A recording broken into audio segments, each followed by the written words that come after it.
Assalamualaikum warahmatullahi wabarakatuh. Nama saya Siti Rofiatul Jannah, NIM 2019-2145. Saya dari kelas S4. Di sini saya akan menjelaskan struktur dalam industri. Baik, struktur dalam industri ini pengertiannya telah dijelaskan oleh beberapa tokoh. Di antaranya yang pertama ada menurut Hasibuan pada tahun 1993, yaitu struktur adalah susunan bagian-bagian dalam suatu bentuk bangunan.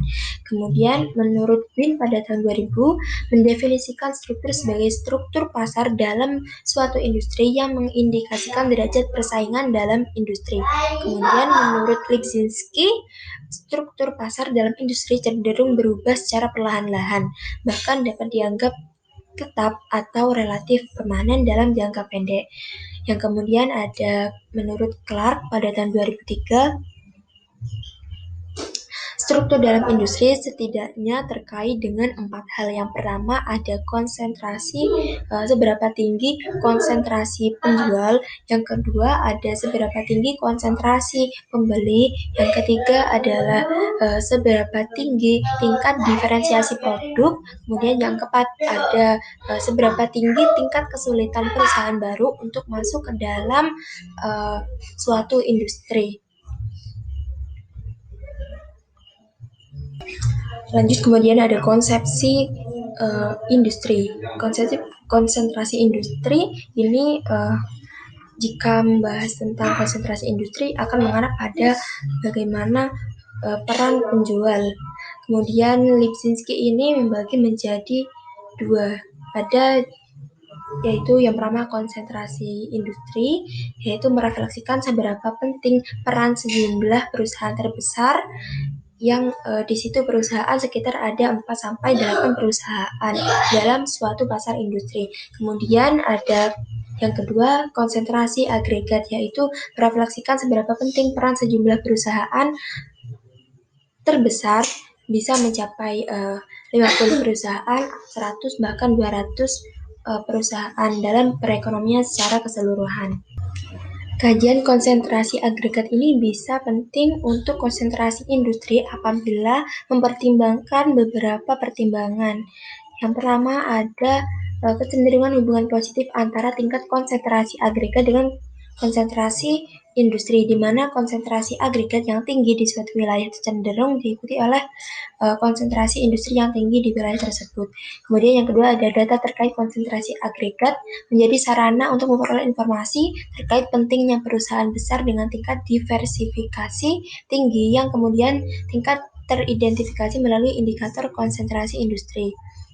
Kemudian yang ketiga ada konsentrasi agregat mungkin dapat berpengaruh terhadap kondisi sistem politik dan pengambilan kebijakan industri di suatu negara. Kemudian ada terkait penyebab konsentrasi perusahaan menurut Hasibuan pada tahun 1993 mengacu pada Greer pada tahun 1984 menyatakan bahwa konsentrasi industri dapat dijelaskan melalui 4 faktor. Yang pertama ada nasib baik atau luck, yaitu terjadi apabila perusahaan tersebut pertama kali masuk dan konsisten untuk beroperasi dalam suatu industri dalam waktu yang lama pada suatu tempat. Kemudian ada faktor teknis. Di faktor teknis ini terkait dengan beberapa hal. Yang pertama ada tingkat keluasan pasar produk. Yang kedua ada skala ekonomi perusahaan. Yang ketiga ada kelangkaan sumber daya ekonomi.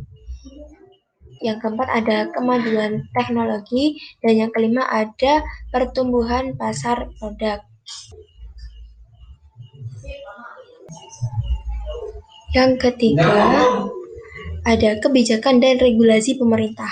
Kebijakan pemerintah dapat berkorelasi negatif maupun positif dengan konsentrasi industri, tergantung dari jenis kebijakan tersebut. Sebagai contoh, adanya undang-undang anti monopoli yang berjalan efektif, tarif yang rendah, dan sistem perizinan yang sederhana akan mendorong terjadinya tingkat persaingan yang tinggi dan tingkat konsentrasi industri rendah. Sementara itu, kebijakan pemerintah yang cenderung menghalangi industri baru. atau pesaing untuk masuk seperti pemberian paten dan lisensi, tarif yang tinggi, penerapan kuota impor barang-barang, kemudian ada proteksi perusahaan negara, itu akan mengurangi persaingan dalam industri dan mendorong peningkatan konsentrasi industri.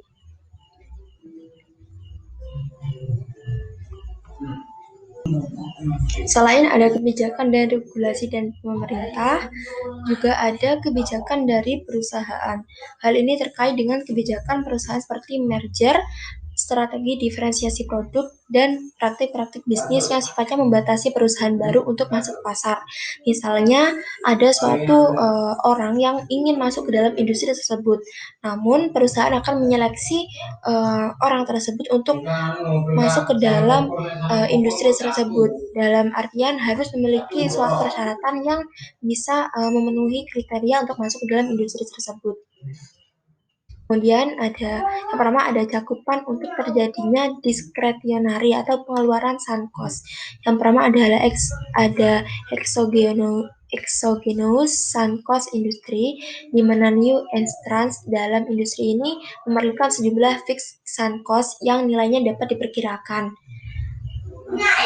Kemudian ada endogenous sunk cost industri, di mana new entrants dalam industri ini harus menanggung fixed sunk cost yang cenderung terus bertambah setelah berhasil masuk ke industri. Hal ini dapat terjadi karena adanya perlawanan dari incumbent firm terhadap new entrants.